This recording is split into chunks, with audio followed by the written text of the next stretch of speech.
Assalamualaikum warahmatullahi wabarakatuh. Ila hadrati Rasulillah sallallahu alaihi wasallam wa ila Abu Bakar Umar Uthman wa Ali wa Syahhamdan qadina jailani wa ila jami'i masyayikhina wa masyayikh masyayikhina wa khususan khasatan ila musannifi hadzal kitab wa usulihi wa furu'ihi. Al-Fatihah.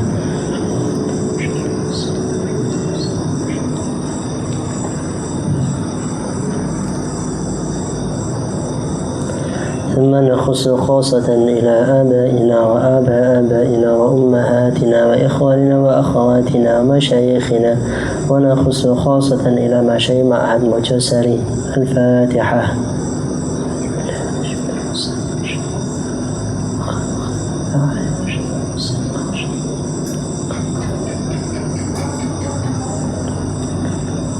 ثم نخص خاصة إلى Hadin Ahmad Purna, Hanafu Atati binti Tamam, Tamam bin Anwar sekalian. Al-Fatihah.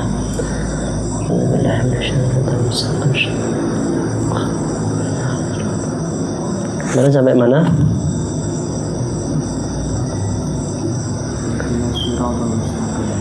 Bismillahirrahmanirrahim. Qala al-musannif rahimahullahu ta'ala wa nafa'ana bihi bi'ulumihi fid dharain amin. Iyyaka mung ing tuan, iyyaka mung ing tuan na'budu nyembah sapa kita, wa iyyaka lan mung ing tuan nasta'inu nyuwun tulung sapa kita. Aina khussuka tegese ngususaken sapa kita ka ing tuan bil ibadati kelawan ibadah, min tauhidin saking tauhid, wa ghairihi lan liyane tauhid. Wa natlubu lan nyuwun sapa kita al ma'unata ing pitulung alal ibadati ing atase ibadah, wa ghairiha lan liyane ibadah. Ihdina mugi paring pitutuh tuan na ing kita as-sirata ing dalan al mustaqima kang lurus. Ai arsyid tegese mugi maringi pituduh tuan na ing kita ilaihi maring siratal mustaqim.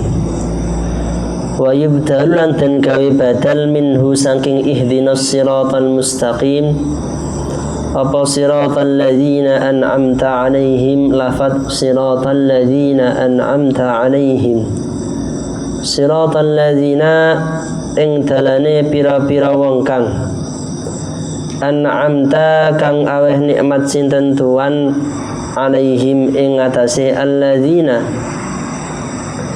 bil hidayati kelawan pituduh.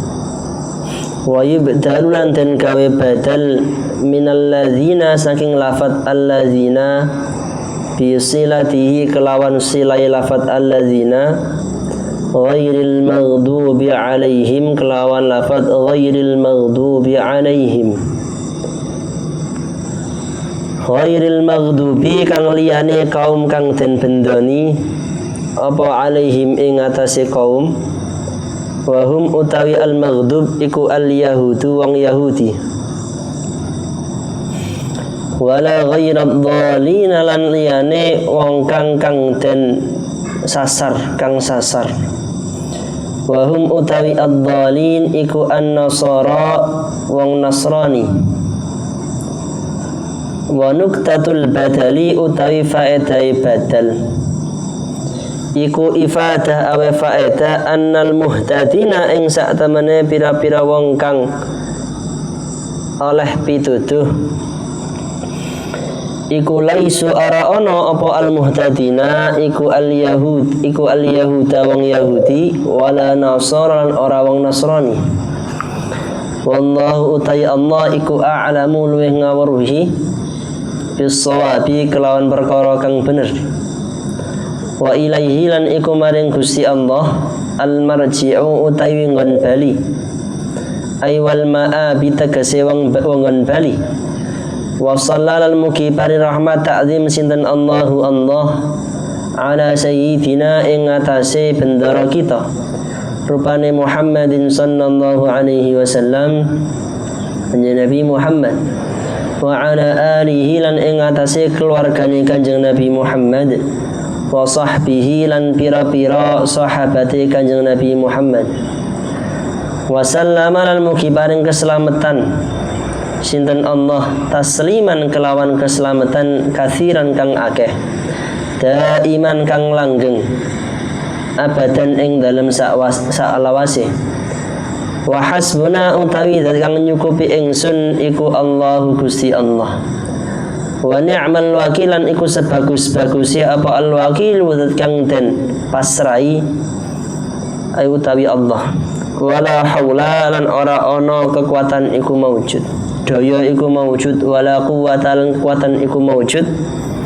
illa billahi kejaba kelawan Allah al-aliyyi kang luhur al-azimi kang agung. Kang saged penetakan anu Kang. Tuyo tenan. Kursi eten pundi? Ten lawang wingking nggih. Lawang Kang. Nggih, kita lanjutaken ingkang kemarin yaitu pada ayat iyyaka na'budu wa iyyaka nasta'in. Niki hakikate ayat niki niku nggadahi makna ingkang kathah. Iyyaka na'budu niku secara faedah cara balaghaipun mendahulukan maf'ul dari fi'il. Karena cara bahasa Arab niku seharusnya didahului dengan fi'il, kemudian fa'il, baru kemudian maf'ul. Jadi maf'ul itu posisinya seharusnya di akhir. Maka ketika kok kita itu meletakkan yang di akhir, seharusnya di akhir, kok diletakkan pertama kali, maka nanti dalam bahasa Arab ada faedah namanya takhsis atau mengkhususkan. Maka di sini faedahnya iyyaka na'budu itu bukan kepada engkau kami menyembah, tapi ada faedah takhsis, hanya kepada engkau. Jadi hanya kepada engkau ya Allah kami menyembah. Iyyaka na'budu wa iyyaka dan hanya kepada engkau ya Allah nasta'inu kami memohon pertolongan, tidak kepada yang lainnya. Jadi kita itu sudah mengucapkan kemudian kata anu ya musim hutan nggih si kata hewan nggih. Nah, dadose ketika orang niku kok sudah mengklaim dirinya 5 kali sehari, 2 kali 4 rakaat, berarti 17 kali dalam satu hari. Niku kok berani mengklaim apa? Dan lawang-lawang maksudnya dan selebaan pinggirnya. Hah? Kelas dandan kanan kiri nggih sami. Ya. Maka ketika dia itu kok berharap kepada selain Allah, dia telah melayani ucapannya piyambak. Dan ini kita ulang-ulang terus selama sholat. Karena tidak akan sah sholat tanpa membaca Fatihah.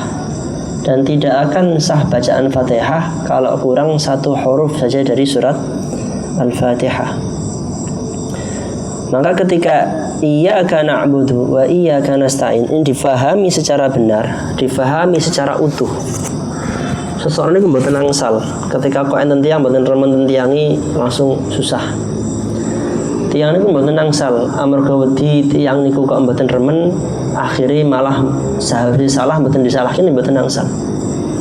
Karena khawatir besok aku butuh piye. Besok aku pengen njaluk tulung piye, mboten angsal. Karena kita pun yakin iyyaka na'budu wa iyyaka nasta'in. Tiyang kok suudzon kali Gusti Allah. Kalau ini mboten ngantos sarjana ini kata sih mboten saged sukses. Berarti dia menjadikan asbab selain Allah Subhanahu wa taala yang zahirah sebagai satu-satunya sebab. Tidak kalau niki mboten sarjana berarti mboten sukses. Kalau nek mboten ngene kan mboten sukses toh, mboten angsal. Kita meyakini lek Gusti Allah pun karep bagaimanapun caranya niku, bagaimanapun kondisinya niku pasti kedaden. Makanya ulama dawuh wa ma kana laka sayati ka rahmatik wa ma laysa laka lan tanalahu bi quwwatik. Yang itu memang takdir sampean mesti bakal teko nang sampean, bahkan di kondisi terlemah sampean. Tapi yang bukan milik sampean, bukan takdir sampean, dikejar bagaimanapun tidak akan sampai kepada sampean. Wa ma laysa laka lan tanalahu bi quwwatik. Maka di sini kita sedang membuang itu semua. Kata Imam Busiri, kalau sama itu pengen betul-betul tauhid kepada Allah, niki ada dua cara, maksudnya dua step. Pertama, sampean harus usaha. Syariat niku nyuruh sampean usaha. Nggih nyambut damel, nggih ngaos, nggih belajar, nggih mutalaah ila akhirih. Mantun niku sedanten asbab-asbab ingkang zahir niku dipun buang. Jadi setelah pun mantun belajar, pun mantun kerja, pun mantun ngaos, pun istiqomah, sedanten niku dibuang. Dipun eling-eling sedanten niku terjadi karena atas izin Allah Subhanahu wa ta'ala. Terus dua ngoten niku. Pertama niku adalah kita usaha riyen, nomor kali adalah napa? Buang sedanten usaha niku, meyakini usaha tadi tidak berguna kalau Allah tidak mengizinkan terjadi. Kemudian ihdinas siratal mustaqim. Ya Allah, tunjukkan kami jalan yang lurus. Jalan ini kan kathah. Lurus ini kok mboten mesti kudu sing gampang. Sing mulus kan lek diwaca terjemah letterlek kan dalan ingkang lurus, berarti kan gampang, mboten menggak-menggok ngoten nggih. Padahal kan faedahnya mboten ngoten. Siratal mustaqim iki dalan ingkang bener senajan kok muter-muter. Karena mboten sedalan dalan sing penak niki anjene dipun ridani kali Gusti Allah. Kadang Gusti Allah niki masang lek dawuh para ulama singen surga niku penak tapi dipun kitari kali dalan ingkang mboten penak. Sebalikipun neraka niku mboten enak, tapi dipun kitari kalih perkara ingkang enak. Makane ngapunten lek cara zahir kan maksiat niku tingali kaeco. Mboten usah salat. Mboten usah ngati-ngati kerja napa hal napa mboten. Mboten usah ngati-ngati nyakiti tiyang napa mboten. Mboten usah diatiti sedanten. Saged mabuk, saged ila akhirih. Ketingali kan gampil. Padahal yang dituju adalah nopo tempat ingkang mboten eco. Tapi ibadah ini kan katanya rada angel. Nggih napa mboten. Nggih lek cara kerja kita sepatus ingkang halal. Cara ngaos mboten asal nyontek. Lek nyontek niki berarti nggih sampun ujiane mboten sesuai. Lek ijazah kagem atas kerja pripun. Ila akhirih. Nanti kan angel nggih nenten. Lek ngeten kedah ngeten, lek ngeten kedah ngeten. Angel tenan. Tapi memang surga niku eco, tapi dipun kelilingi kali barang ingkang mboten eco. Makanya ihdinas siratal mustaqim niki mboten mesti dalan ingkang penak. Mungkin dalan ingkang munggah mendhuwur, munggah mendisor terjal. Tapi niku dalan ingkang bener.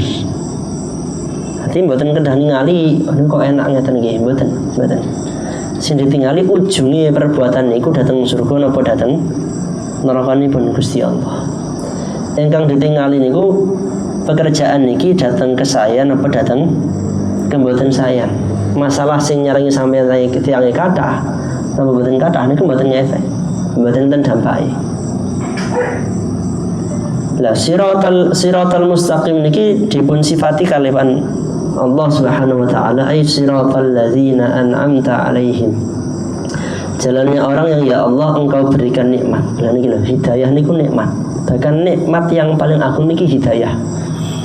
Sampeyan saged dados yang sugih luar biasa, tapi mboten asal hidayah. Sampeyan saged dados yang cerdas luar biasa, tapi mboten asal hidayah. Prof Quraisy Shihab niku nate, Prof Quraisy niki napa?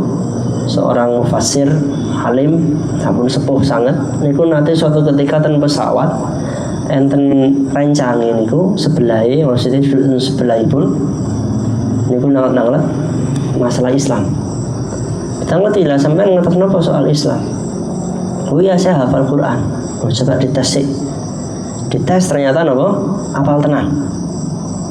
Saya juga hafal hadis hanya ngeten sebelah ini. Oh coba dites kali Prof Quraisy ini hafal hadis tenan pora. Ternyata hafal hadis tenan. Kutubus sita hafal. Oh berarti sama ini ulama. Kok bener nanti kepireng kula. Katanya yang di sebelah kula yang Kristen.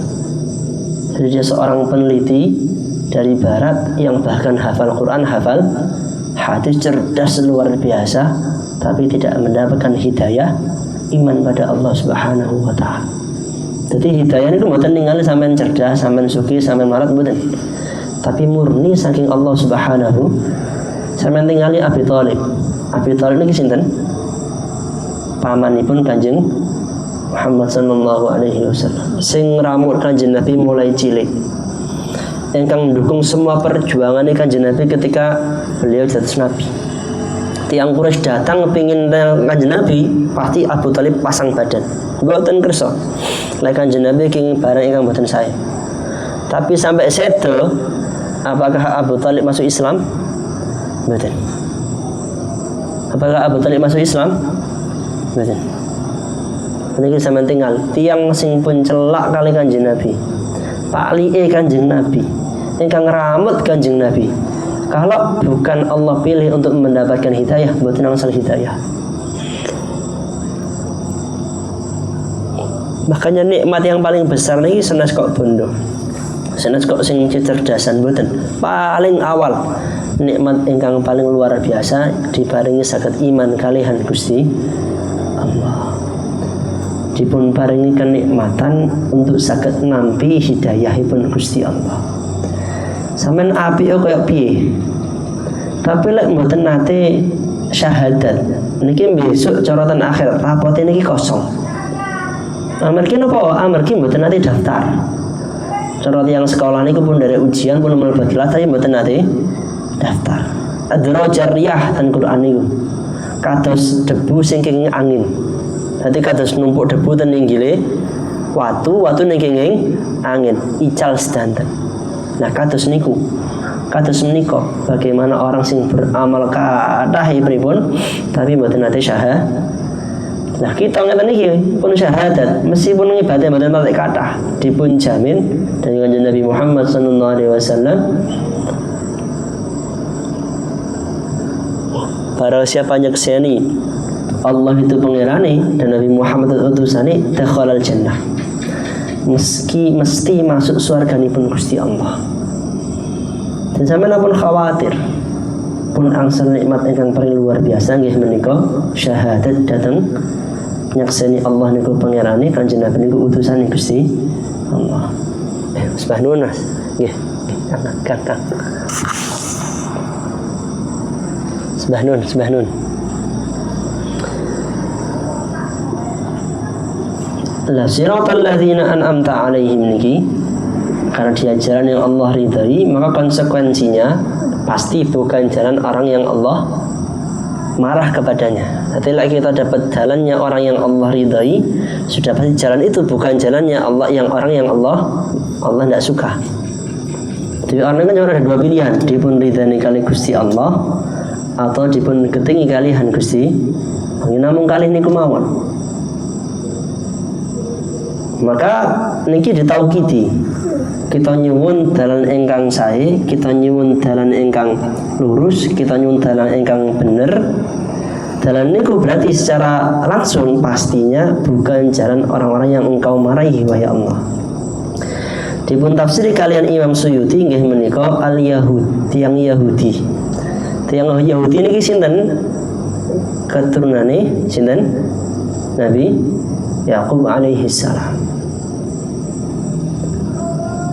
Terus Nabi Ibrahim ada dua anak, nanti satunya itu Nabi Ismail alaihi salam yang nanti punya keturunan Nabi Muhammad sallallahu alaihi wasallam. Nanti yang Yahudi atau Bani Israel niku. Jadi kalau dulu niku kalau ada Bani Israel ini tiang yang istimewa. Kenapa? Karena banyak sekali nabi yang diutus ke Bani Israel. Bahkan dalam sebuah hadis dikatakan ulama ummati ka'anbiya'i Bani Israel. Ulamanya umatku seperti nabi-nabinya Bani Israel. Itu ada yang menafsir maksudnya pripun? Ulama Kanjeng Nabi itu kan kaum wadah, dan itu sebanyak nabi yang pernah diutus ke Bani Israel. Ada yang mengatakan manzilahnya. Jadi Bani Israel ini luar biasa. Diberikan banyak sekali nabi-nabi yang datang ke mereka silih berganti.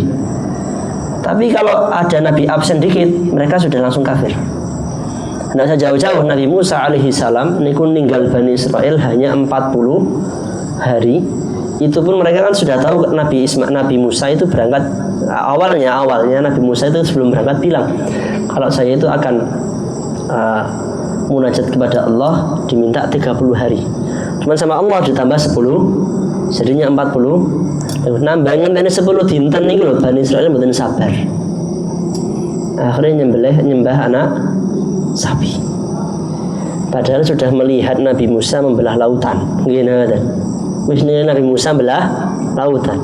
Sudah lihat Nabi Musa ngerubah tangan menjadi ular. Sudah lihat Nabi Musa tangan berubah menjadi jahat. Niki lho ditinggal sediluk mawon sampun nyembah anak sapi.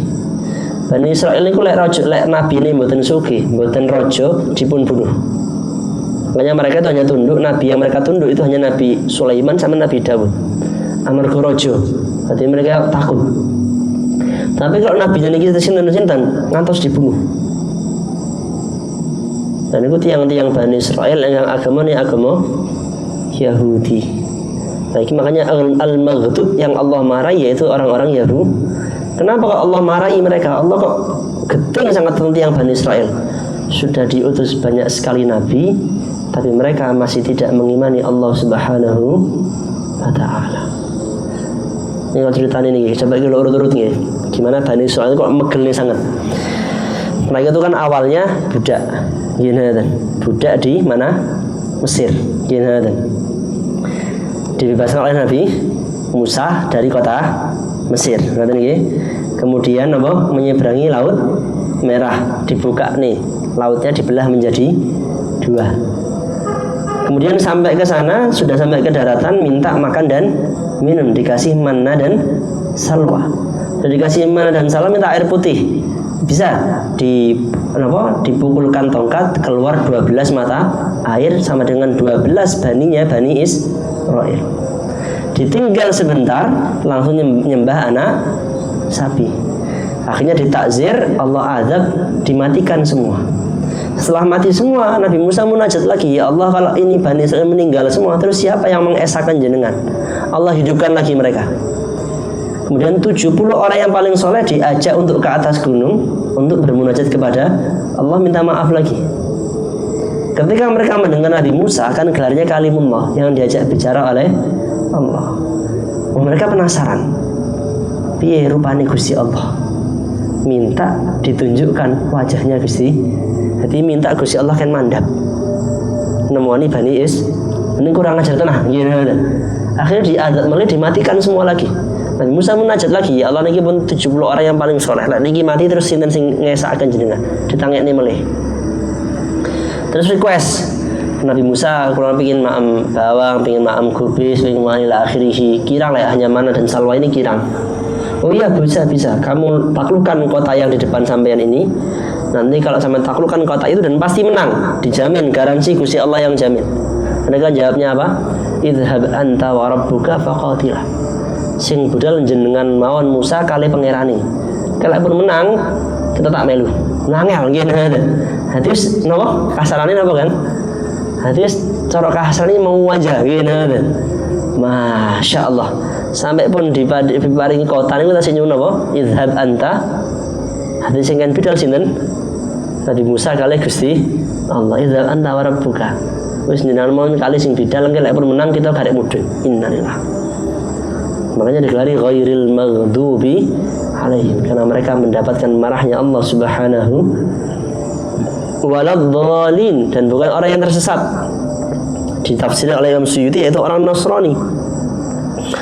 Orang Nasrani itu awalnya pendereknya Nabi Isa alaihi salam, tapi kemudian mereka ini berlebihan memuji Nabi Isa sampai dijadikan manzilahnya anak Tuhan. Jadi kalau orang Kristen itu mengimani yang namanya Tritunggal. Namanya apa?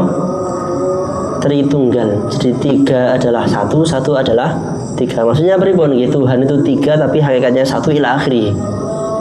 Ini lah cara kita mboten masuk. Lah cara kita mboten masuk. Kalau kita mengatakan ya Tuhan itu ya Esa nggih setunggal mawon. Wis mboten lintu-lintu nih, mboten yang lainnya. Tidak ada Allah 3, 4 mboten. Ya hanya Esa 1 dan satu-satunya saja. Nah, mereka ini adalah umat yang paling dekat dengan masanya Nabi Muhammad. Dan setelah Nabi Musa, kemudian ada nabi-nabi setelahnya sampai zaman Nabi Isa sekitar 600 tahun kemudian, jadi 6 abad kemudian Kristen sudah menyeleweng, jadi menuhankan Nabi Isa alaihi salam. Baru kemudian akhirnya diturunkan Nabi Muhammad sallallahu alaihi wasallam. Jadi mereka bilang Isa itu anak Tuhan ila akhir. Maka mereka apa? Waladhdallin, orang-orang yang tersesat dari hidayahnya Allah Subhanahu wa taala. Wa nuqtatul badali, nah ini yang kenapa kok dibadal, ada badalnya. Siratal ladzina an'amta alaihim, badalnya ghairil maghdubi alaihim, yaitu ifadatul muhtadin, ngasih tahu bahwa yang dapat hidayah sudah pasti bukan orang Yahudi dan bukan orang Nasrani. Memang mereka namanya ahlul kitab. Di zaman Nabi Muhammad masih ada orang ahlul kitab itu yang benar, jadi betul-betul ikut ajarannya Nabi Isa atau betul ikut ajarannya Nabi Musa. Itu sembelihnya boleh kita makan, perempuannya boleh kita nikahi. Tapi kalau zaman sekarang sudah tidak ada ahlu kitab yang benar-benar ahlu kitab. Yang kita tasihat dan sekedar nih.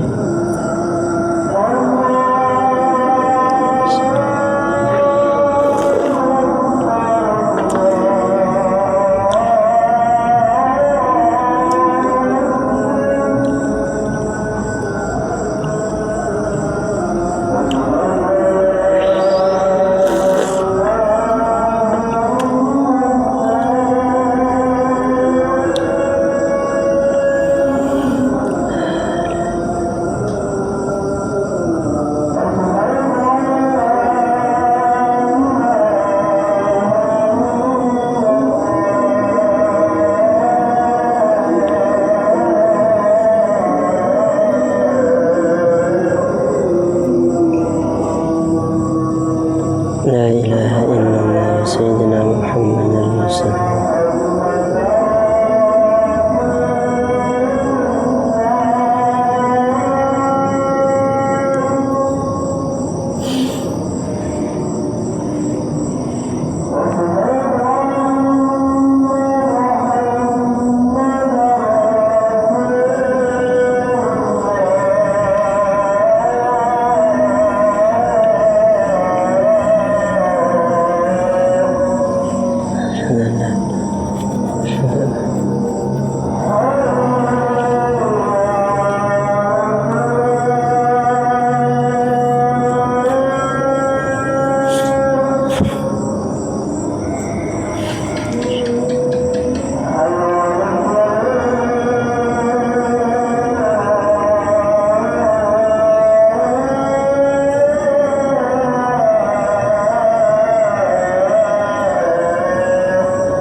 Baik,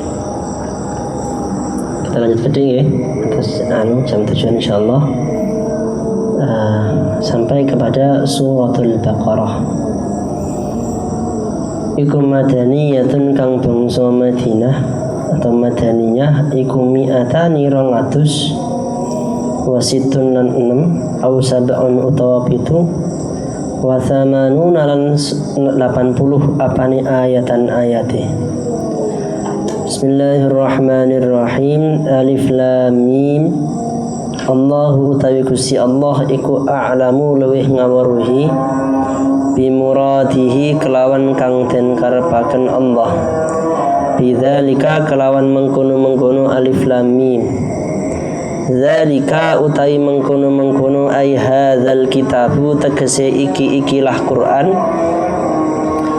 alladzi kang yaqra'u kang maca hu ing alladzi sapa Muhammadun sallallahu alaihi wasallam iku la raiba ora ana mamang iku maujud ai syakka tegese mamang fihi ing dalam kitab anahu ing sak temene kitab iku min indillahi saking ngersane Allah wa jumlatun nafi utawi jumlahe nafi iku khabarun khabar mubtada'uhu utawi mubtada'i khabar iku zalika lafaz zalika wal isyaratu utawi isyarah bihi kelawan zalika iku lit ta'zimi krana faedah ta'zim hudan nuduhaken aiku hudan nuduhaken ai huwa utawi hudan iku khabarun khabar sanin kang kaping loro ai hadin perkara kang nuduhaken lil muttaqina maring pira-pira wong kang takwa ai as-sairina pira-pira kang dadi ilat taqwa maring takwa bimtisalil awamiri kelawan nganut pira-pira perintah wajtina bin nawahi lan ngedahi pira-pira larangan littiqaihim krana oleh ngedahine alladzina almuttaqin bidzalika kelawan mengkono-mengkono imtisal wajtina bin nawahi annara ing neraka. Nah, kita sampai kepada surat pertama setelah surat Al-Fatihah, berarti surat kedua yaitu surat Al-Baqarah, maknane sapi betina. Madaniyatun, dia adalah surat madaniyah. Maksudnya madaniyah itu apa? Enten beberapa pendapat. Ada yang mengatakan madaniyah niku ningali tempate. Berarti lek ten Mekah nggih Makiyah, lek ten Madinah nggih Madaniyah. Tapi pendapat niki dipun kritisi.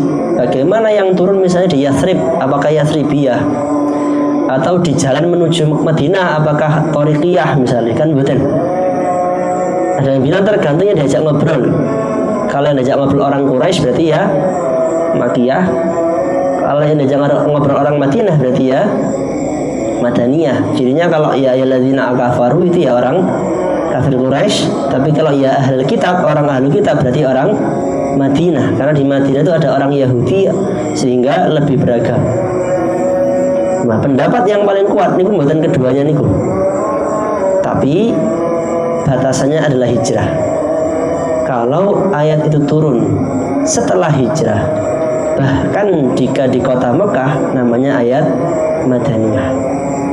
Kalau ayat itu turun sebelum hijrah dimanapun itu maka namanya ayat Makkiyah. Jadi batasannya apa? Hijrah. Dia setelah hijrah atau sebelum hijrah. Kalau dia setelah hijrah berarti namanya apa? Madaniyah. Kalau sebelum hijrah berarti namanya Makkiyah. Nah, ngerti nggih? Jelas nggih? Lah, Al-Baqarah ini surat Madaniyah. Dan Madaniyah itu lebih panjang dan isinya syariat. Kalau Makkiyah itu lebih apa? Pendek, kan? Isinya hanya soal keimanan. Kenapa kok ngoten? Karena ayat Makkiyah kan turun sebelum hijrah. Kalau terlalu panjang dan isinya langsung syariat, kan sholat, kan zakat, kan poso, ila akhirih, tiang boten kersa mlebet Islam. Kata Sayyidah Aisyah radhiyallahu anha, andaikan awal Quran turut langsung jangan mabuk, jangan zina, jangan ila akhirih, maka sudah dipastikan orang Arab zaman itu tidak akan masuk Islam. Karena mereka tidak mungkin lepas dari yang namanya alkohol ila akhirih. Makanya min hikmatillah, dan ini bisa ditiru ketika sampai dakwah dimanapun itu, bahwa syariat itu datang secara bertahap. Datang secara apa? Bertahap. Jadi setunggal. Syariat itu bertahap. Makanya Makkiyah itu hanya isinya keimanan, Madaniyah baru banyak yang isinya masalah syariat. Ini juga ayat terpanjang, surat terpanjang, ada 286 atau 287 ayat, tergantung pakai mushaf yang mana. Kenapa kok ada perbedaan? Ya karena masalahnya di hitungan ayat. Ada yang digabung, ada yang dipisah. Kalau dia digabung makanya jadi 286, kalau dipisah jadi 287. Nanti ada beberapa perbedaan masalah hitungan ayat. Ada beberapa mushaf yang hitungan ayatnya beda. Karena mengijtihadi dua ayat ini itu jadi satu. Sementara yang lain enggak, dua ayat yang berbeda cuman sebelah-sebelahan. Dimulai dengan alif lam mim. Ini namanya huruf muqatta'ah. Ada beberapa surat niku dimulai dengan huruf ngeten mawon. Alif lam mim, ha mim, tha, yasin ila akhirih. Kenapa kok menggunakan huruf ini? Huruf ini maknanya nopo? Wah, itu ulama ada sangat pendapatipun. Yang paling selamat nggih muni ingkang ngertos maknane Gusti Allah. Hikmahnya Allah sedang menunjukkan Quran ini ditulis dengan bahasa yang sama dengan bahasa Arab yang digunakan orang-orang Quraisy. Ada alif, ada lam, ada mim, ngoten nggih. Tapi orang Quraisy tidak bisa membuat semisal paham ya? Quran itu kan isinya tantangan. Ayo nggawe kayak Quran. Kalau kamu bisa berarti Muhammad bukan Rasul. Nah, diawali dengan suratnya dengan alif lam mim. Ini kan huruf hijaiyah, gitu. Untuk mentauhidi ini loh huruf-huruf yang kamu pakai. Ini huruf yang kamu tahu. Tapi kenapa kamu tidak bisa bikin kayak Al-Quran? Ya tidak lain tidak bukan karena ini mukjizat dari Allah Subhanahu wa Ta'ala. Ada yang memaknai alif itu Allah, lam itu Jibril, mim itu Muhammad sallallahu alaihi wasallam. Jadi alif lam mim dari Allah ke malaikat Jibril ke Nabi Muhammad sallallahu alaihi wasallam. Ada yang bilang alif lam mim itu apa? Alif lam mim itu adalah namanya Al-Qur'an. Ada yang bilang alif lam mim namanya Kanjeng Nabi Muhammad, dan banyak pendapat di situ. Tapi yang paling selamat ya cukup bilang Allah yang paling tahu maknanya alif lam mim. Kemudian zalikal kitabul la raiba fih. Kita akan ngaos nggih bahwa zalika itu cara bahasa Arab. Itu kata tunjuk untuk menunjuk perkara yang jauh. Orang kalau pakai zalika itu cara dijawane niku lho. Berarti nggih. Kalau hadza niku niki lho. Paham nggih? Zalika hadza niki cedhak, lek zalika niku tebih. Asane Quran niku jauh napa tebih? Kan ngapain? Celak napa tebih? Kan nggih? Dekat, gini betul. Quran itu kan apa? Dekat. Di depan sama ini Quran, gini betul. Kenapa kau pakai zalika?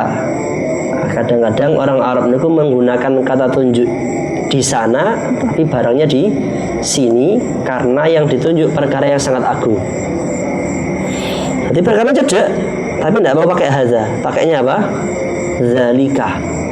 Karena yang ditunjuk perkara yang amat agung meskipun perkaranya dekat. Makanya zalikal kitab ini loh yang sangat tinggi derajatnya. Alkitab. Kenapa pakai kata Alkitab? Alkitab di sini berarti yang bukan Quran itu bukan kitab. Syariat Taurat, syariat Injil semua terhapus dengan adanya syariat Nabi Muhammad SAW. Makanya zalikal kitab la raiba. Tidak ada keraguan sedikit pun di dalamnya. Tapi kan tafsir kata, saya setiap baca tafsir ini beda, tafsir itu beda, tafsir ini beda, kan jadi ragu. Enggak. Yang bikin ragu mungkin penafsirannya, tapi Qurannya tidak. Kalau saya memahami Qurannya, sudah pasti tidak akan keraguan. Kadang orang itu ragu-ragu karena baca tafsir yang bermacam-macam. Padahal ya mufassir manusia bisa salah. La raiba illa syakka, tidak ada keraguan di dalamnya. Orang kalau paham Quran tidak mungkin bilang ini kok ragu, kok ini kontradiksi, ini kok berlawanan, tidak mungkin. Yang begitu mungkin pemahamannya belum selesai. Akhirnya lihat ayat ini kok tidak masuk akal, lihat ayat ini kok bertentangan karena belum selesai. Kalau dia selesai ngajinya, dia akan menemukan la raiba fih. Tidak ada keraguan di dalamnya, sudah pasti benar semua. Dan dia adalah dari Allah Subhanahu wa Ta'ala. Kenapa diturunkan oleh Allah? Hudan lil muttaqin, petunjuk bagi orang-orang bertakwa. Sebenarnya Allah itu tidak wajib mengirim utusan. Allah nggak wajib ngirim rasul dan nabi, mboten wajib. Cara Allah itu pingin sampai langsung diazab sakit mawon. Kenapa kok Allah menurunkan kanjeng Nabi Muhammad dan Al-Quranul Karim? Tidak lain tidak bukan karena rahmatnya Allah kepada hambanya. Pingin sampean itu dari tiang Islam, pingin sampean itu syahadat. Maka diparingi Nabi Muhammad yang paling sempurna, tidak pernah bikin dosa, tidak pernah bohong, tidak pernah berbuat kemaksiatan sejak kecil sampai dewasa. Nah cara kita ini terus Nabi kan wajar yang bukan iman, gitu dan Allah kayak pas cilik tahu maling jambu misalnya ila akhiri wajar. Tapi kan Nabi Muhammad Sallallahu Alaihi Wasallam betul. Bahkan ketika beliau dakwah terang-terangan pertama kali kan bilang, wahai orang Arab, wahai orang Quraisy, kalau saya bilang di belakang bukit ini ada musuh, kalian percaya tidak? Percaya wahai Muhammad, engkau tidak pernah bohong. Itu testimoni bagaimana Muhammad sejak kecil sampai dewasa tidak pernah berbuat buruk. Diturunkan bersamanya Nabi yang ummi, tidak bisa baca tulis, kitab yang keindahan bahasanya menghilangkan semua orang-orang Quraisy untuk mengiktiraf atau melawan. Penyair Arab, sepinter apapun dia, kok dengar Quran menangis. Sayyidina Umar menangis. Ada penyair Walid bin Mughirah, dengar Quran langsung gubuh, langsung bingung. Jadi tidak ada orang itu semua yang kalau dia ketemu kanjeng Nabi Muhammad Sallallahu Alaihi Wasallam baca Al-Quran kok tidak tergerak hatinya. Makanya ingat, seapi-api itu yang niku sahabat kanjeng Nabi. Kenapa? Karena kepangi kanjeng Nabi langsung mirang Quran saking kanjeng. Ini derajat yang tidak mungkin kita capai dengan semua usaha kita. Kita iso alim luar biasa, tidak mungkin sampai ke derajat sahabat karena mereka sudah pernah bertemu Rasulullah. Sebaliknya, sejelek-jeleknya tiang apa? Orang yang ketemu kanjeng Nabi masih tidak beriman. Kon kepangi kanjeng Nabi ini loh, dereng beriman. Apalagi nggak kepangi. Makanya sahabat itu yang sing kepangi kanjeng Nabi beriman, sahabat radhiyallahu anhum. Saelek itu yang sing kepangi kanjeng Nabi loh dereng beriman. Padahal pengen kepangi kanjeng Nabi Muhammad sallallahu alaihi. Nah kitab niki hudan pituduh kagem sedanten, tapi yang mendapatkan manfaat pertama kali yang pasti langsung tergerak hatinya siapa? Al-muttaqin, orang-orang yang bertakwa, orang-orang yang bertakwa. Karena kalau yang tidak bertakwa butuh waktu, ibarat batu yang keras, ibarat ember yang bocor, harus butuh waktu sampai betul-betul embernya ditambal, butuh waktu sampai batunya bolong baru bisa mengena. Jadi yang pertama kali langsung mendapatkan hidayahnya Quran adalah orang-orang yang bertakwa kepada Allah Subhanahu wa ta'ala. Gimana caranya bertakwa? Melakukan amal baik, menghindari amal buruk. Sing ditingali ampun amal baike sekedhik mboten. Dan dengan sedang menjalankan perintahnya Allah sekecil apapun itu perintahnya Gusti Allah, yakin dengan itu angsal ridhonipun Gusti Allah. Ampun ditingali bahwa sing dilakoni maksiate gedhi mboten sing sampean maksiate Gusti Allah sekecil apapun maksiat itu akan menjadi murkanya Allah Subhanahu wa ta'ala. Jadi jangan menggampangkan dosa yang kecil, jangan aras-arasan melakukan ibadah yang kecil, kelihatan kecil di mata kita. Ngaos nyatane kan kata ikan sederhana, tapi insyaallah angsal ridhanipun Gusti Allah. Amin Allahumma. Mboten mawon mugi terus ingkang manfaat barokah gede-gede ingin istiqomah. Al-Fatihah.